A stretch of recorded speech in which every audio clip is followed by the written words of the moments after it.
31 डिसेंबरला काय सगळ्यांच्या घरी चिकन मटन कंपल्सरी असतं, म्हणजे असतंच. आता आम्हीच असे असेल की आम्ही पुरणपोळी बनवली होती. त्यामुळं केलं काय, जाणाऱ्या वर्षाचा शेवट आम्ही मस्त असं गोड खाऊन केला आणि नवीन वर्षाची सुरुवात आम्ही कोंबडा कापला होता, कोंबड्याने केली.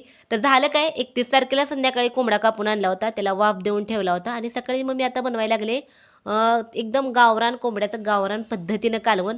तसं पण सकाळी बनवायचं कारण म्हणलं तर आम्ही निघणार होतो, जेवण झालं की लगेचच पुण्याला निघणार आहे आता. झालं काय, संचीच्या सुट्ट्या आता संपलेतच आणि नाताळाच्या सुट्ट्या संपल्या की लगेच स्कूल चालू झालं. स्कूल चालू झाली की मग काही निघावंच लागतं, किती जरी राहायची इच्छा असली तरी. आणि इकडे यायचं म्हटलं की कामं वगैरे असतात, त्यामुळे मी काय केलं होतं, 2 दिवस अगोदरच व्हिडिओ एडिटिंग करून ठेवले होते. त्यामुळे तुम्हाला न्यू इयर विश करायचं राहून गेलं, थोडा लेट झाला आहे, तरी पण तुम्हा सगळ्यांना हॅप्पी न्यू इयर. तुमचं येणारे वर्ष मस्त सुखात समाधानात जावो. बघू शकता इथं मस्त असं आपलं कालवण तयार झाले. चला तर या गरमागरम जेवण करायला. तर बाय.